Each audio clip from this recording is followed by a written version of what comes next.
Taiwo, thank God. Taiwo, thank God. Yes, sir. Ọmọ bo ni ẹ? Ekiti State. Ekiti State. Yes, sir. Níbo ló ń gbé lọ́wọ́ gan? Adó Ekiti, Ajiloso. O tó ọmọ ọdún mélòó báyìí? 35 years. 35 years. Adó Ekiti gangan ló ń gbé àbí? Rárá, ibẹ̀ mo ti wá. Ibo ló ti wá? Ibẹ̀ lọ́rùn ṣe ló ṣe ń ké sí náà. Rárá, Ibo ló ń gbé? Ogun State. Ibo ló ń gbé lógun State? Ijoko. Ijoko. Ìjókòó. Yes, sir. Ló ń gbé lógun State. Ok. Kí ló ṣẹlẹ̀? Ló ń gbé Ìjókòó. Olùkẹ́ ní Joko. Olùkẹ́ Joko. Ask of them. Yes. Olókè Ìjókòó. Yes, sir. Ṣé o lọ ṣe bẹ̀? Farming. Farming. Yes, sir. Ok. Kí ni gbẹ̀dẹ̀ station? Nípa ọ̀rọ̀ ọmọdé. Kí ló sọ kí ló gbé dé bí? Nípa ọ̀rọ̀ ọmọdé. Ọmọ wo? Ọmọdé yìí. David, yes, sir. Ok. Kí ló ṣẹlẹ̀ sí? So around July. Sọ̀rọ̀ sókè. Ní nǹkan bíi July. So mo sá mú ẹ lọ́dọ̀ mọ́mi rẹ̀. So mo lọ fún mo pe àǹtí tó jókòó sáàrin yẹn. So wọ́n sá pe madam patient. So mo sá lọ mú bá wọn. So mo sá wọn lọ́mọ yẹn. Ó sọ̀rọ̀ sókè. Mo sá gbọ́mọ yẹn fún wọn. So sáàdì Ànàpájà Lagos State. Báwo ló ṣe gbé ọmọ yẹn? Ibo ti gbé ní Ànàpájà? Wọ́n ti orúkọ ọbẹ̀ yẹn. Ok, nígbà tí kí ló gbígbé tó gbé kí ló fẹ́ fi gbígbé ẹ̀ ṣe kí ló gbé fún? Mo lọ gbé fún mọ́mì tó máa adopt ọmọ fáwọn madam patient. Ó wà lẹ́gbẹ̀ẹ́ lọ́wọ́ yàrá. Ṣé àwọn olóró ẹ pé kò lọ gbé ni? Àwọn kan ń rán mi. Ṣó yẹ iṣẹ́ ni? Òun ni àkọ́kọ́ tí mo òun náà làkọ́kọ́ tí mo gbé fún un. Òun làkọ́kọ́ tí mo gbé fún un. Òun làkọ́kọ́ tí mo gbé fún un. Ti kejì ní gẹ́ẹ̀. Tí n bá gbé dáadáa ṣó nǹkan tó ràn tó ń gbé wá ń lé ó jí ọmọ yẹn gbé ó wà lọ tà fún màá yẹ sọnù. Bẹ́ẹ̀ni. Bẹ́ẹ̀ni. Èló ló tà á? Mo gba 250,000 cash. So bí mo ti gbé owó lọ́wọ́ tẹ́lẹ̀ so mo wá gba 250,000. Èló ni ó tà á? Àti iye tó gba cash àti iye tó gba by transfer. Mi lè rántí gbogbo ẹ̀ complete mi lè rántí gbogbo ẹ̀. Ok. Yàtọ̀ sọ́mọ ètò sọ pé o gbé tó lọ tà fún woman yìí. Ọmọ mi wo ló tún ti gbé àti kọ́ ọyìn tó bí ọdún mélòó tó ti ń gbé ọmọ tó tún jóye jẹ́ ọmọ gbọ́. July ọdún tó kọjá. July ọdún lọ yẹsẹ. Láàárín July ọdún tó kọjá sígbà tí wọ́n mú ẹ̀ ọmọ mélòó ló ti jí gbé? Méjì. Nígbà tí àwọn ọlọ́pàá dé nílé ẹ̀ wọ́n bá òkú ìyàwó ẹ̀ nílé báwo ló ṣẹlẹ̀? Mo jáde lọ. Sọ̀rọ̀ náà. Mo jáde lọ so ìgbà tí mo padà dé lálẹ́ tí mo wá tí mo dé tí mo fẹ́ dáná mo ṣe open kitchen mo wá rí ní orí fence so mo ṣe open kitchen yẹn pé ta ló wà ń bẹ̀ wọ́n ní police mo ní police from where wọ́n ní from Sango so mo wá ti ilẹ̀kùn kitchen mo gba wájú ta jáde mo ṣe wọlé nìyẹn so wọ́n ní bọ́lọ́mọ tí mo gbé wà mo ní ó wà ní Ayọ̀bọ̀ ó wà láyọ̀bọ̀ so wọ́n ṣá check nílé bí wọ́n ṣe rí cups ní cups because ìbísẹ̀ ìwọlé kò ju 3 minutes lọ táwọn náà mo ti rí fi iná lórí fence so bí wọ́n ṣe wọlé nìyẹn wọ́n ṣá handcuff mi so bá ṣe lọ sí station nìyẹn. So kí ló lè sọ nípa òkú ìyàwó ẹ̀ tí wọ́n bá ń lé? I know she's pregnant. Mo rò pé wọ́n lóyún báyìí so but. Oyún oṣù mélòó? Up to 4 months. Kí ló wá pa á sínú ilé? So a kàn ní little argument nípa test tó ṣe so then asa jà lè fi jáde lọ. So. Ìwádìí fún yé wa pé ìwọ ló pa kó tó jáde ní ọjọ́ yẹn. Sáà ìgbà tí ẹ bá wà nínú pains kò sí nǹkan tí yóò lè sọ so nǹkan tó ṣẹlẹ̀ nípa nǹkan tó mo sọ nígbà yẹn nìyẹn. Ṣé ìwọ kọ́ ló pa? I was in serious pain. Àbíṣe tó yá argument ẹni ló ṣe pa. Rárá sà. Ok, now ọmọ tó wá jí gbé ń sìn. Bẹ́ẹ̀ni. Tí ọwọ́ ìjọba ti tẹ̀ ń sìn kí ló wá fẹ́ kí ìjọba ṣe fún ẹ báyìí?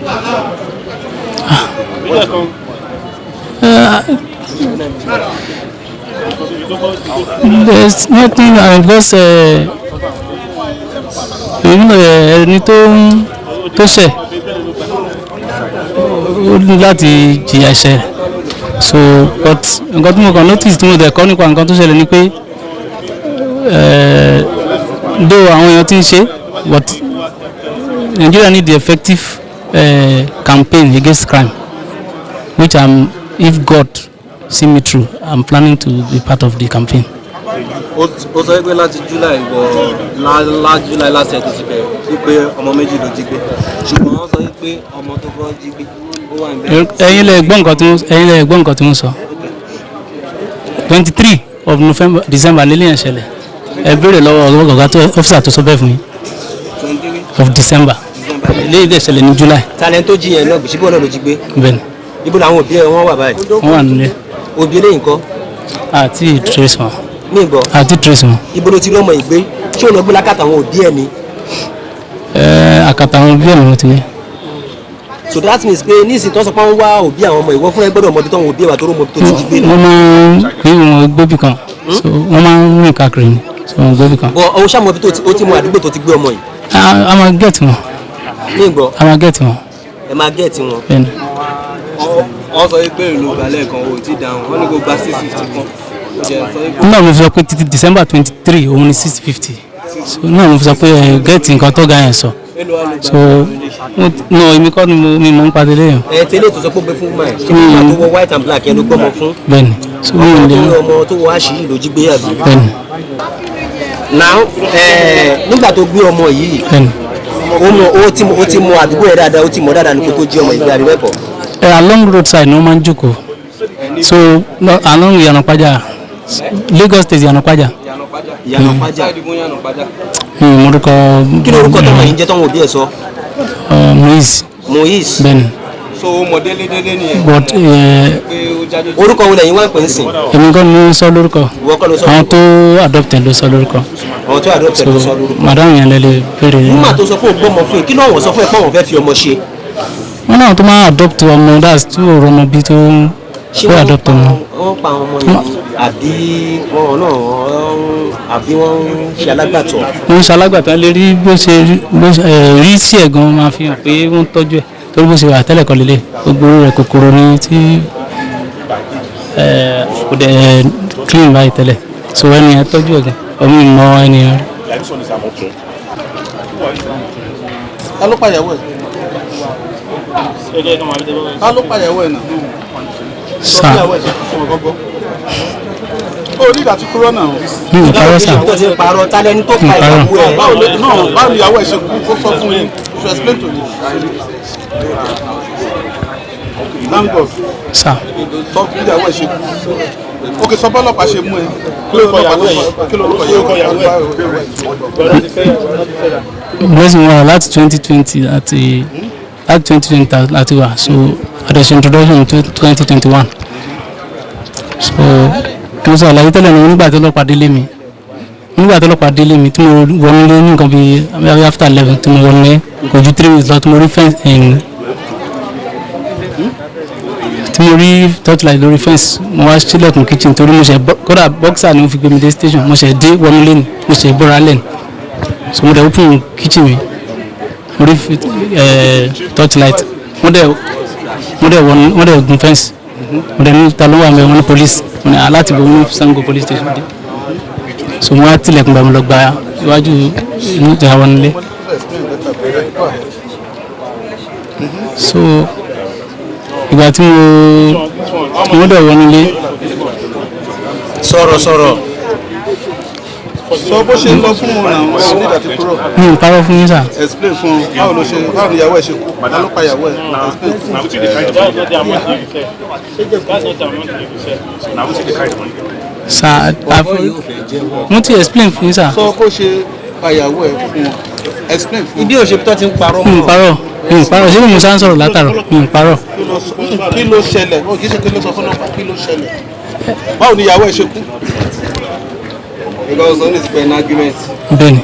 okay ṣe argument ẹ̀ lẹ́ẹ̀kú pa ni. I didn't just kill her like that. mo fẹ́ béèrè ìbéèrè kan lọ́wọ́ ẹ̀. Yes sir. nígbà tó wọlé kó tó di pé ọlọ́pàá wá arrest ẹ yẹn. Bẹ́ẹ̀ni sir. kó tó di pé initially ọlọ́pàá wá nítorí ọmọ tó jí gbé ni àbí ẹ̀kọ́ nígbà tó wọlé lọ́ọ́ bá òkú. Bẹ́ẹ̀ni sir. àbí ṣé nígbà tí wọ́n wọnú ilé ìwọ òrí òkú ìyàwó ẹ tẹ́lẹ̀ ni. pálọ̀ ni mo bọ́ àwọn náà ń rọ aṣọ mi tí mo bọ́ sí pálọ̀ mo dẹ̀ wọ kitchen lọ direct so mo fi rí torchlight láti. ohun tí mò ń béèrè ni wípé nígbà tí wọ̀ wọnú ilé ìwọ àlejò wọ́n ṣàfihàwó sílé ni ìgbà tó dẹ̀ délé talent tó ṣílẹ̀kùn fún ẹ talent tó kí ẹ káàbọ̀ pé àyẹ káàbọ̀ sáyẹ o ṣàmọ̀ pé èèyàn wà nínú ilé ṣé wo mọ̀ pé èèyàn kan ti kú sínú ilé tẹ́lẹ̀ kó tó di pọ́lọ́pàá dé. ìgbà tí mo wọnú ilé mo bọ́ aṣọ mi sí pálọ̀ mo fi rí torchlight àti mo wọnú ilé kò ju 3 minutes tí mo délé gbà tí mo délé láti gate ní gate mi mo rìn wọnú compound kó tó pé mo ṣílẹ̀kùn mo wọnú ilé mo dẹ̀ lọ sí kitchen direct mo rí torchlight lórí fence ráì pé mo ti wà lára nìkan èmi wọ́n expect mi wọnú ilé. mo fẹ́ béèrè má parọ́ o. Yes sir. ìwọ fúnra mọ̀ pé ìyàwó ẹ ti kú kó tó wọlé àbí bẹ́ẹ̀ kọ́. mo kó tó pé mo wọlé mo mọ̀ pé ó ti kú. o mọ̀ pé ìyàwó ẹ ti kú o ti parọ́. mi n parọ́ sà. inú ilé tó ń gbé ṣó possible kó wá wọlé tí o mọ̀ pé ìwé àtìyàn rẹ jọ ń gbélé kó má lè fi ta ẹ̀ka bọ̀ sá o. o mọ̀ pé nǹkan kan ti ṣẹlẹ̀ o ti parọ́. take care. ṣé o ti bá mi mú àwọn ọmọ bá mi mú àwọn. So what advice do you have for people that have a mind like this? kí lorúkọ yín mà. Fọlákẹ́. ẹ bá wa sọ̀rọ̀. Fọlákẹ́ lorúkọ mi. Fọlákẹ́ kí ni. Olúyinká. ní ìgbọ́. Olúyinká. Olúyinká ọmọ olúbu lẹ́yìn. ọmọ Abẹ́òkúta. apá ìbọlá Abẹ́òkúta. ọba ń tòkù. ọba ń tòkù. ẹ tọ́ ọdún mélòó. 43. 43. ẹ sọ̀rọ̀ sókè. 43. 43. kí lóhun tó gbé yín débi. ojú kòkòrò mi. ẹ sọ̀rọ̀ sókè. ojú kòkòrò mi. ẹ sọ̀rọ̀ sókè. ojú kòkòrò ló gbé mi kí débi. lóhun tó gbé yín débi. mo bá màmá yìí ṣe bísínẹ́sì pọ̀. irú bísínẹ́sì wo. bàbá yẹn ló introduce ẹ pé ọmọ máa ń wọ ọmọ ìjà wọn wá ní kí bá wọn filọ mo wá filọ èèyàn kan ẹni yẹn wá ní òun ọ̀nì pé tóun bá ní. irú ọmọ ọ̀dọ́ àbí irú ọmọ. òun ṣọmọ ọ̀dọ́ náà fẹ́ fún àwọn èèyàn tó yẹ pé wọ́n bímọ ni pé òun ní rẹ́gísítà kìíní fún wọn kó tó sún mi débẹ̀ nìyẹn. ok báwo ni ẹ̀yin ṣe wá wọnú bísínẹ́sì yẹn báwo ti ṣe jẹ́. mo pe máa kan ní ipa ríra lọ́jọ́ ta torí máa ń èkó ni máa ń jẹ́ sí i máa yẹn wá sọ pé mo wá sọ fún máa yẹn kọ́kọ́ sọ fún mi wá ní mi lẹ́ni tó fẹ́ ń sìn pé kọ́ ní sùúrù mo wá discuss pẹ̀lú mama ìtura tí màmí sọ tẹ́lẹ̀ mo wá negotiate pẹ̀lú wọn pé mo ti mi lè lọ báyìí mu pé mi ṣe irú iṣẹ́ bẹ́ẹ̀ yẹn o pé mo kàn fẹ́ pé bẹ́ẹ̀ fi lọ mí ni mo dẹ̀ bá máa yẹn sọ mo wá níṣẹ́ ẹni tó ní gangan ló mú bọ́ níbẹ̀ ni ẹni tó mú gangan ló mú obìnrin ó ní ọkọ òun ti kú pé ọmọ mẹ́ta tó ń bí pé kò ń wá kan fún yàn pé òun á lè fi owó yẹn tọ́jú ọ̀rọ̀ méjì tó kù kó tó mo fi mú fún wúmà yẹn nìyẹn tó jẹ́ kí n rí àṣìṣe lẹ́nu. ọmọ mélòó ni a jí fún wúmà yẹn báyìí. mi ì jí ọmọ ẹni yẹn ló mú wá fúnra rẹ̀ tí gbọ́dọ̀ máa ti rí ẹyọ kan ni ẹni tó ń ọmọ gangan ni ìyá ìgbọ́n bá sọ̀rọ̀ kò kọ́ ní kámẹ́rà fò Òṣogbo ló ti wá small phone ló wà lọ́wọ́ ẹ̀ mo dẹ̀ rí i pé kọ́kàn fún àkúmọ́ láì pé bẹ́ẹ̀ mo fẹ́ gbà wọn tó kàn bá sọ̀rọ̀. ẹni tó ní ọmọ yẹn ló wá fún yín. bẹ́ẹ̀ ni ní bẹ́gà níbi bridge. àbóníkẹ́ máa bá wọn tọ́ báwo ló yẹ. mo ṣàlàyé fún un mo ní tó bá fún wọn lọ́mọ kò ṣe pé o fẹ́ gba ọmọ yẹn pé torí ọ̀nà tó máa fún tí wọ́n bímọ ó wá ní tó ń bá fẹ́ wá sí wá gbọmọ wá anytime wọ́n á ní kó jẹ́ kí n bá màmá yẹn sọ ní bàbá yẹn wá sọ fún pé wọn kì í máa ń gba ọmọ bẹ́ẹ̀ wọ́n lo make up mind ẹ̀ bí wọ́n lè fẹ́ ta ẹyọ kan nù ẹ̀ pé wọ́n dẹ̀ ń gbarú nǹkan bẹ́ẹ̀ yẹn pé bọ̀ kò sí kọ́kọ́ tó ń ṣe wọ́n fi wọ́n ṣe anything pé nìyẹn ló máa fi ṣe ọmọ ẹ̀ bàbá yẹn dẹ̀ ní ó kù sí lọ́wọ́ ìjọ kan wọn wá ìjọ kejì wọn wá ìjọ kẹta wọn lọ́wọ́ pè mo yóò di ṣáìdà rẹ̀ kó tó wá wá mo rẹ̀ pé ìyá yìí mo ní àkáǹtì wọn lè máa ṣe owó sí o ṣe tèmi o kí n lè clear ara mi wọ́n dẹ̀ bá woman yẹn sọ̀rọ̀ lórí fóònù kó tó di pé mo bá wọn mọ́mọ́ wá sọ́dọ̀ wọn. ọmọ tí ẹ gbà yẹn sìn bẹ́ẹ̀ni obìnrin tó mọ́mọ́ yẹn wá fún yín bẹ́ẹ̀ni ṣó sọ fún yín pé òun gangan lòún bí àbúrò. bẹ́ẹ̀ni òun gangan ló bí. kí lorúkọ ẹ̀. mi ò rántí orúkọ láàsì ẹni jù. níbo lẹ́yìn àti ẹ̀ ti pàdé níbo lẹ́ ti mọ́ra. bẹ́gà etí bridge ẹni tí mo mọ̀ ló mú wá ló dàrẹ́ tiẹ̀ sí mi wọ́n fún fóònù nọ́mbà mi. èló ló ta ọmọ yẹn. iye tó ta mi ò rántí. èló ló wá fún ẹ̀yin nínú ẹ̀. 100,000 lọ fún mi nù. lọ fún yín. bẹ́ẹ̀ni. ọmọ mélòó lẹ́yìn ti bí. mẹ́ta mo bí. mẹ́ta lẹ bí. kí ló dé tẹ̀yìn wà lè fún wọn ní ẹ fẹ́ ṣojú àánú ẹ lè ṣojú àánú ẹ lè kẹ́ fún ìkọ́lẹ̀ náà ọmọ yín bó tiẹ̀ jẹ́ ọ̀kan ṣo pé kẹ́ dẹ̀gbọ́n owó gidi lórí ẹ̀. inú kan bẹ́ẹ̀ yọ̀ǹda. mí gbọ́ ẹ mọ̀ pé ẹni yẹn fúnra rẹ̀ ló fẹnu ara mi ìfọ́sí ẹ̀ mi ì dẹ̀ ṣe rí. now ṣé ọmọ yìí lẹ gbà fún wa bí. bẹ́ẹ̀ni kí bẹ́ẹ̀ni ni orúkọ tọmọ yìí ń jẹ́. wọ́n sọ ní David àbí David nìkan. David lọ sí. bẹ́ẹ̀ni ẹ mo dẹ̀ fún ìyá yìí. àti bàbá ẹ̀ sọ. bẹ́ẹ̀ni. orúkọ wo lọ ẹ̀yin wá padà sọ. èmi ò sọ lórúkọ wọn tó fún ni mi morúkọ tó sọ àwọn lọ fún fúnyàn ẹnìyẹn wá ṣẹ̀ṣẹ̀ sọ ní Jésù láyọ̀ mi. now ẹ̀kọ́ wo lẹ fẹ́ kọ́ irú àwọn èèyàn bíi tiyín báyìí. irú nǹkan báyìí ò dáa torí irú nǹkan báyìí ní ayé tí wọn bá ṣe kò ṣeré mẹ torí èèyàn bímọ tí èèyàn fi 9 months ru oyún kò lè dá kí èèyàn máa tọmọ tí ó bá sí kankan kó máa manage ìwọ̀nba tó bá rí bó jẹ́ gàrí ló mú kó máa manage orúkọ èmi náà manage bọ́ torí bàbá mi tó kú ló sọ mí di mi ṣe nǹkan báyìí rí láyé mi this is my first time irú ẹ̀ ṣe mi rí ó ti fi mí sílẹ̀ à ń jà nígbà tí mo lóyún kejì tí mo lóyún kẹta ẹ̀ mo wá. ní ìsìn tí owó ìjọba ti wá tẹ̀yìn sìn. kó dáríjì mi torí ìyá mi wà lórí àìsàn stroke kó dáríjì mi rí ò lè ṣẹlẹ̀ sí mi mọ́ kí n lè tọ́jú àwọn ọmọ mi kọ́ àwọn ọmọ mi máa kú kọ́ máa sunkún mi jù mi ní ṣe irú ẹ̀ mọ́ ọmọ bá ń tó kò ní mi mọ́lé wọn kékeré náà tí mo lù délé. orúkọ mi ni Patience Chikezie. orúkọ mi ni Patience Chikezie. ọmọ ọdún mélòó ni. 54. ọmọ ológo ni. Delta. ọmọ mélòó lẹ ti bí. méjì. bẹ́ẹ̀. iṣẹ́ kílẹ̀ ń ṣe. mo ṣiṣẹ́ nurse. iṣẹ́ nurse. mo ṣiṣẹ́ daycare. bẹ́ẹ̀. ok kí ni ohun tó gbé yín débi. ẹni àwọn kan máa sọ mi pé àwọn nídìí ọmọ so mo á wá link mo ṣe ní ọ̀nà tí ò dáa torí pé ó yẹ kí n lọ sí àwọn orphanage yẹn but no mo á rí ẹni tí ó fún mi ní link ló wọ́n ti mú ẹni yẹn mi ìdẹ̀mọ̀ pé ó jẹ́ ọmọ gbé ni so ọgbà tán dẹ̀ mo dẹ̀ wá mú wọn lọ sí ibi tí àwọn ọmọ tí mo ra àwọn tó rà mú wọn lọ síbẹ̀ wọ́n dẹ̀ rí tìbà ọmọ yẹn láyọ̀ àtàlàáfíà. ìbéèrè mi rèé irú àwọn ọmọ wo lẹ̀ ń rà. 3 years 2 years 3 years. 2 years 3 years. tó bá ti béèrè bí àwọn tó ń béèrè lọ́wọ́ mi wọ́n á ní ṣe mo ní wọ́n á béèrè lọ́wọ́ mi. àwọn tí wọ́n ń béèrè lọ́wọ́ yẹn tẹ̀yìn ń ta ọmọ fún yẹn kí ni wọ́n ń fi àwọn ọmọ yẹn ṣe. wọn lọ́mọ. ní ìgbọ́. wọn lọ́mọ. à ń bẹ lọ́hùn ni wọ́n. bẹ́ẹ̀ni. kí ló dé tí wọ́n lè lọ sílé ọmọ tí ò níyà tí ò lóbì. wọn náà ti lọ wọn ti para pé kò sí wéè. tí bá gbọ́ yín dáadáa ń sìn torí àwọn tó ń gbé wa ń lé ẹ̀yin máa jí àwọn ọmọ kan gbé. èmi ò mọ̀ ń pa jíjí gbé mi ò jọ ọmọ gbé ẹni tí ó ta ọmọ fún mi. ọmọ tó ń tà fún yẹn ibi wọn sọ fún yín pọ́n ti ń rí. wọ́n ní pé wọ́n ní ìyá wọn ló let her out mo dẹ̀ bá ìyá kan sọ̀rọ̀ nù wọn lórí fóònù ó lòun fẹ́ ta pé ọmọ pọ̀ lọ́wọ́ òun pé ìyá yẹn pọ̀ jù. ẹ wo ọ̀gbẹ́ni ọyìn ó sọ pé òun ta ọmọ. bẹ́ẹ̀ni mi ì dẹ̀ mọ̀ pé ẹ ó ta fún mi mi ì dẹ̀ mọ̀ pé ó jí gbé torí nígbà tí mo bí mo ní àbúṣe ó jí gbé ìjójì yẹn gbé ni ó ní rárá ṣùgbọ́n ìgbà tó wá yá tí wọ́n wá tọ́jú ẹ̀ wọ́n á confess pé òun jí gbé. àwọn ọmọ tí wọ́n ń rà yẹn tẹ́ ń rà èlò lẹ́ máa ń ra ọmọ kan. 250,000 lẹ́yìn ń rà èlò lẹ́yìn wá ń tà fún wọn. 350 so 100,000 ní ẹ̀ ń jẹ lórí ọmọ kan. ó yìí tó bí ọmọ mélòó sì tí wọ́n ti tẹ́tí tà. mẹ́ta ìgbà wo lẹ ti bẹ̀rẹ̀ iṣẹ́ yìí.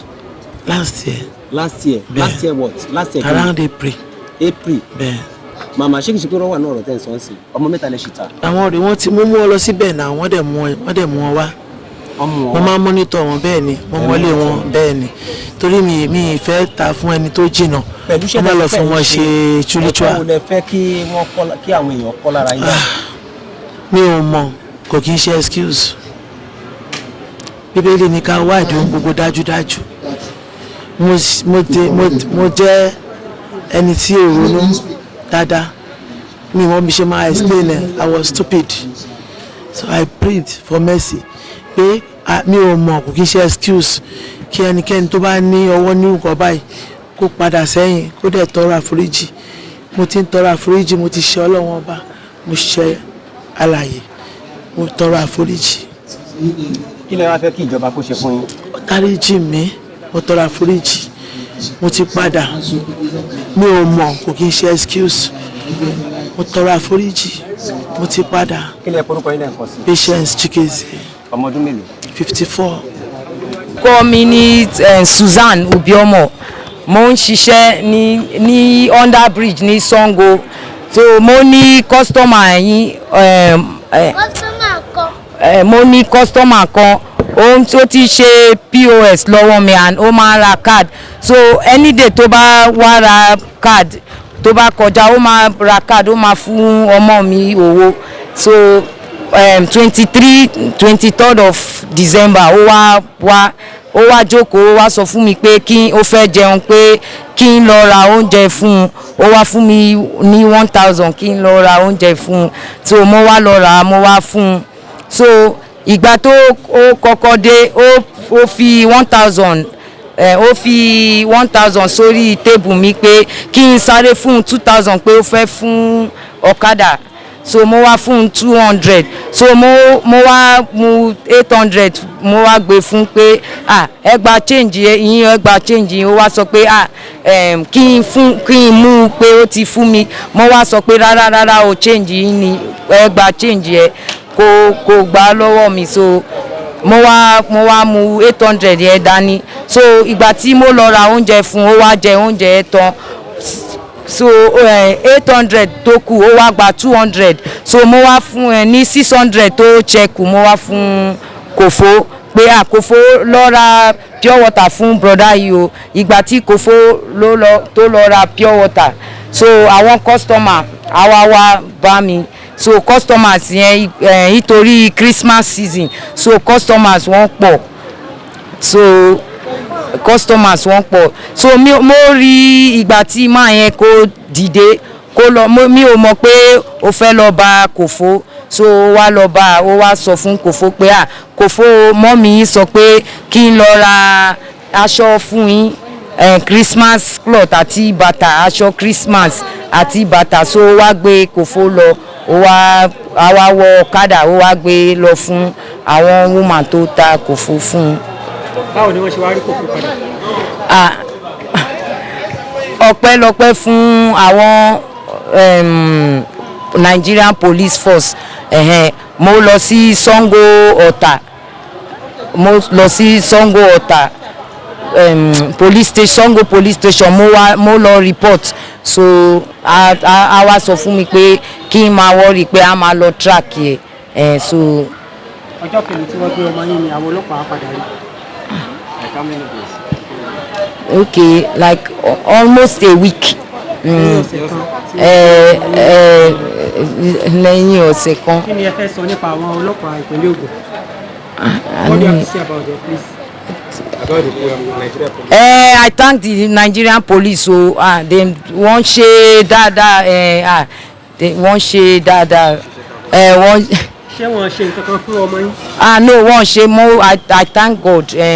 Mo yìn fún Olúwa wọ́n ṣe anything fún ọmọ mi. Ọmọ ọdún ni kò fún ọmọ yín? Ọmọ 7 years ni ọmọ 7 years. Mo dúpẹ́ fún Olúwa pé wọ́n ṣe anything fún